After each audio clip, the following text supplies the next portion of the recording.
BJP ইডির কাছে বাধা দেওয়া হলো কেন? মমতা ব্যানার্জি জবাব চাই, জবাব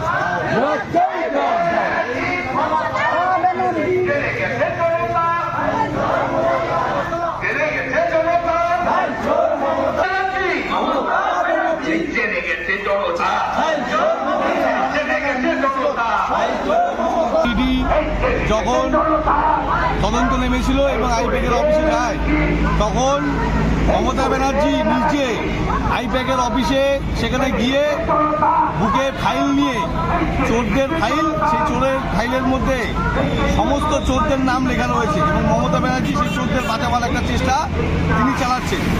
এবং অদ্ভুতভাবে লক্ষ্য করা যায় যে সেই অফিসে, আইপ্যাকের অফিসে আরও দেখা যায় গভর্নমেন্ট অফ ওয়েস্ট বেঙ্গল লেখা বিভিন্ন ফাইল। এবং আমরা হতবাক দেখে যে মমতা ব্যানার্জি প্রশাসনিক প্রধান হওয়ার পরেও একটা কেন্দ্রীয় তদন্তকারী সংস্থা সেখানে গিয়ে তারা যখন তদন্ত করছে, সেই ক্ষেত্রে গিয়ে তিনি তাদেরকে, চোরদেরকে বাঁচাবার চেষ্টা করছেন। আসল চোর মমতা, জেনে গেছে জনতা, এটা পরিষ্কার হয়ে গেছে। এবং এই মমতা ব্যানার্জির সরকারি কাজে বাধা দান করার যে চেষ্টা, অপচেষ্টা, তার বিরুদ্ধে ভারতীয় জনতা পার্টির সারা জলপাইগুড়ি জেলা, সারা পশ্চিমবঙ্গে এই বিরোধ কর্মসূচি, এই প্রতিরোধ কর্মসূচি আমরা ভারতীয় জনতা পার্টির পক্ষ থেকে করছি। কারণ পশ্চিমবঙ্গের গণতন্ত্র বলে কিছু নেই। পশ্চিমবঙ্গের আসল চোর মমতা, জেনে গেছে জনতা। 2026 সালের নির্বাচনের মাধ্যমে এই চোরের সরকারের পতন হবে। অর্ধেক চোরেরা, এই মন্ত্রিসভার অর্ধেক চোর মন্ত্রীরা জেলে ছিলেন। পুরো মন্ত্রিসভাটা আগামীতে 26-এ বিসর্জন হওয়ার পর, পিসি ভাইপোর বিসর্জন হওয়ার পর আগামী দিনে তাদের জেল যাত্রা হবে। এই যে ধূপগুড়ির বিধায়ক যে কোনো কাজ করেন না, সেটা আমরা দীর্ঘদিন বলেছি। ধূপগুড়ির বিধায়ক শুধুমাত্র ওই খিচমেরি ফটো, এই কাজটাই তিনি করেন। ধূপগুড়িতে মহকুমার সুশ্রুতি দিয়ে নির্বাচন বৈতরণী পার হওয়ার পর তৃণমূল কংগ্রেস বলেছিল 3 মাসের মধ্যে সম্পূর্ণ দপ্তর ধূপগুড়িতে হবে। কোনো দপ্তরই এখনো পর্যন্ত হয়নি। ধূপগুড়ি হাসপাতালে সুপার নিয়োগ হয়নি।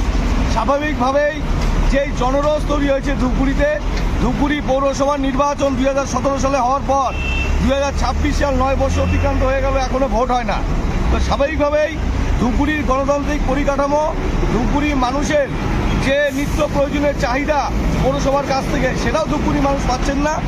এবং আমরা শুধু বিরোধীরা বলছি তা নয়, তৃণমূল কংগ্রেসের জন্মলগ্ন থেকে যারা তৃণমূল কংগ্রেস এখানে করেন, তারাই তাদের দলের বিধায়কের নামে বলছেন অপদার্থ বিধায়ক, কাজ করতে পারছেন না। এবং তিনি যে শুধুমাত্র একনায়কতন্ত্র চালাচ্ছেন, তার বহিঃপ্রকাশ তৃণমূল কংগ্রেসের এই সমস্ত নেতার মুখ দিয়ে বেরিয়েছে। সেটা জনমানুষের, ধূপগুড়ির সমস্ত স্তরের মানুষরা জানে। যারা তৃণমূল কংগ্রেস একসময় করতেন, তারা আজকে বালিশের তলায় তাদের চোখ জলে ভিজে যায়। আমরা ভারতীয় জনতা পার্টির কাছ থেকে বলতে চাই যে যারা প্রকৃতপক্ষে ভালো মানুষ ধূপগুড়িতে আছে, 2-4 জন তৃণমূল কংগ্রেসের জন্মলগ্ন থেকে ছিলেন, যারা এই সিস্টেমের বিরোধিতা করছেন, যারা এই তৃণমূলের চোরদের বিরুদ্ধে লড়াই করছেন, আপনাদেরকে আগামী দিনে আসুন, একসাথে লড়াই